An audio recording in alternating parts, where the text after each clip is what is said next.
د پاکستان نه قایلو خلکو اخرنی دغه یو حرکت پاتې و چې دغه پکې هم وشو.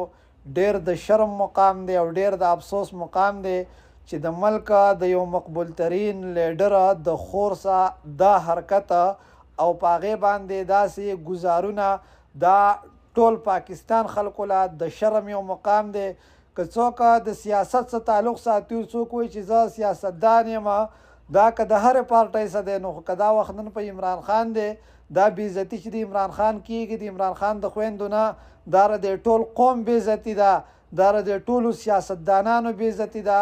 دا د ملک د دې عوامو بېعزتي ده چې ریاست پاکستان زورور دی او دلته د هغو څخه زور او مټ نه چلیږي او خپل دلالان ورسره په دې کې سل په سله شریک دي چې د ملک د یو باشنده او د ملک د اوسیدونکي یا بیا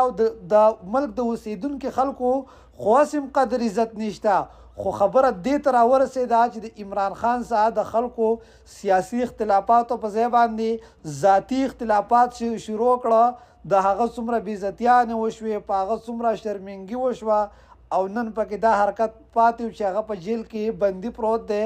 او کلیام په یو ملک کې د یو لیډر په خور باندې ګزارونه کوي. آیا دا ګزارونه څوک کوي؟ دا عوام نه کوي، نه د عوامو دا جرأت شته. دا دغه ریاست پاکستان دغه ګزار کړی دی، دا دغه فوج، دا د جابره او زورورو جرنیلانو دغه ګزار نن د عمران خان په خور باندې کړلی، بلکې د عمران خان په قوم نه، دا ګزار ټول په دې قوم باندې شوی دی. خو د دې ذموار چې کوم دی، د دې ذمواره نه سیاسي خلک دی او نه عوام دی، د دې ذموار دغه موجوده د پی ټي آی لیډرشپ دی. تاسو له شرم پکار دی د لګانو بنګړي واچوئ، په کورونو کې کښېنئ، تاسو له خلکو ووټ درکړه، نن ستاسو په ووټ کې او ستاسو په موجوده حکومت کې او ستاسو په موجودګۍ کې د عمران خان د رهایۍ دپاره د عمران خان خویندې منډې وی. دا که تاسو له سړي زامن وی او تاسو د ملک سه او تاسو د عوامو سه مخلصه ولاړ وی، نو نن به د عمران خان په خور باندې دا ګزارونه نه کېدی. نن که په پښتونخوا کې څه روان دي، نو د دې ذموار هم د پی ټي آی دغه لیډرشپ دی.